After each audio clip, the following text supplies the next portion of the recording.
नमस्कार दोस्तों। आज हम आपको एक क्रियात्मक शोध या एक्शन रिसर्च बताने जा रहे हैं और ये जो विज्ञान विषय पर है आप अन्य विषय पर भी इसी प्रकार बना सकते हैं। तो क्रियात्मक अनुसंधान के बारे में कैसे लिखेंगे बताएंगे, सुनिए। तो सबसे पहले तो आपको समस्या का चयन करनी होती है। जो समस्या आपने लिया कि विज्ञान विषय की कक्षा में छात्रों की अनुपस्थिति, तो अनुपस्थिति का पता लगाना एक समस्या है। कक्षा 5 में लिया गया है। विद्यालय का नाम जहाँ पर आप ले रहे हो विद्यालय का नाम, अनुसंधानकर्ता का नाम लिखेंगे जो अनुसंधान आप कर रहे हैं, निर्देशक का नाम लिखेंगे जिसके निर्देशन में काम कर रहे हो। अब योजना की पृष्ठभूमि में क्या लिखेंगे, तो कक्षा 5 के में शिक्षण करते समय ये अनुभव किया गया कि जो है छात्र विज्ञान की कक्षा में अनुपस्थित रहते हैं। तो इससे संबंधित कारणों का पता लगाने के लिए ये क्रियात्मक अनुसंधान किया। अब प्रस्तावना में लिखेंगे कक्षा 5 में विज्ञान विषय का अध्यापन करते हुए मैंने ये पाया कि अधिकांश छात्र कक्षा में अनुपस्थित रहते हैं। कक्षा में अनुपस्थित रहने का तात्पर्य कक्षा में छात्रों का न आना।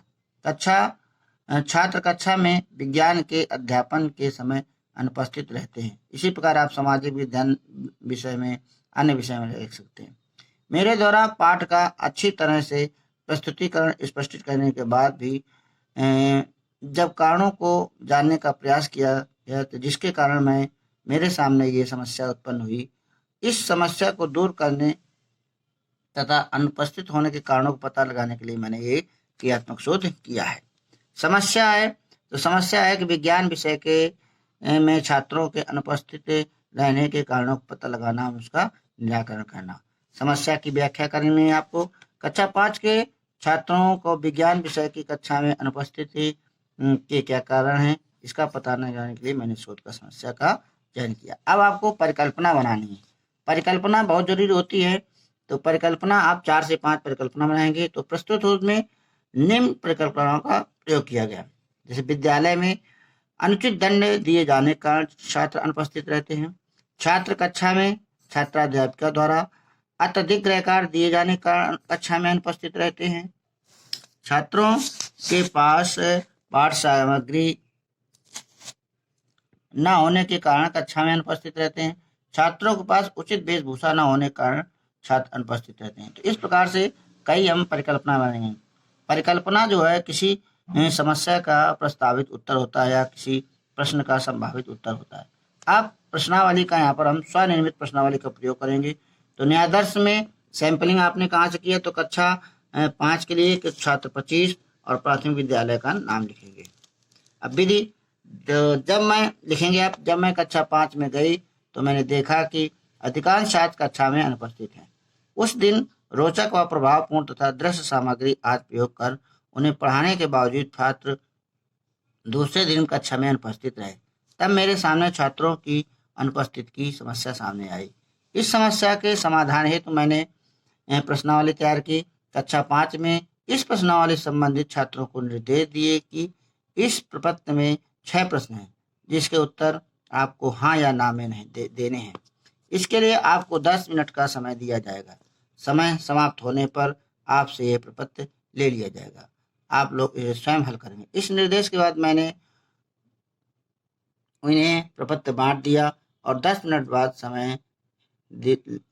के बाद मैंने प्रपत्र ले लिए और उनसे प्राप्त किए गए उत्तरों को उनके कक्षा अनुपस्थित रहने के कारणों का जानने का प्रयास किया। प्रश्नावली में क्या क्या लिया कि क्या आपको विज्ञान विषय में आपको रुचि नहीं है, क्या छात्राध्यापिका द्वारा अत्यधिक गृहकार्य दिया जाता है, क्या गृहकार्य आपकी क्षमता के अनुरूप नहीं दिया जाता है, क्या आपके माता पिता आपको विद्यालय भेजने में रुचि नहीं रखते, क्या आपको विद्यालय में अत्यधिक दंड दिया जाता है।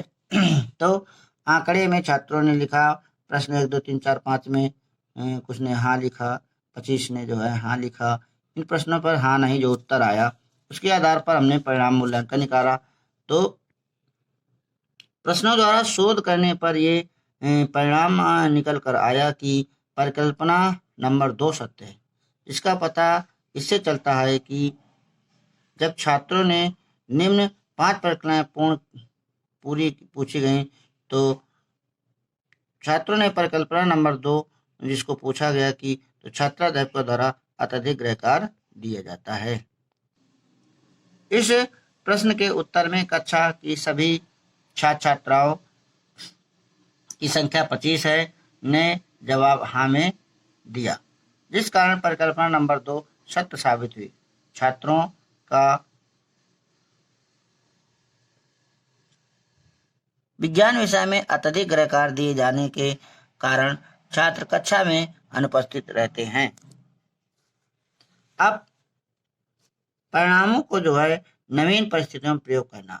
तो शोध के परिणाम कक्षा में अनुपस्थित रहने की समस्या की परिकल्पना नंबर 2 पुष्ट करते हुए यदि इन परिणामों को अन्य विषय तथा अन्य कक्षाओं में भी दोहराया जाए तो हो सकता है कि ये अन्य कक्षाओं में निवारण में सहायक सिद्ध हो। अब इसमें ग्रंथ सूची देखेंगे तो ग्रंथ सूची में जो आप लेंगे शैक्षिक तकनीकी, शैक्षिक निर्देशन, है ना, क्रियात्मक अनुसंधान, परिशिष्ट लगाएंगे तो इसमें जो है जो पेपर आपने बनाया है उसको आप पेपर का पूरा बना देंगे। तो इस प्रकार से ये परिशिष्ट हो जाएगी पूरे प्रश्न। इसमें परिशिष्ट के बाद छात्रों को आपको जो है इस प्रकार आप समस्या जानकारी किया और प्राप्त किया। तो इस प्रकार आप क्रियात्मक शोध बनाएंगे। बहुत बहुत धन्यवाद।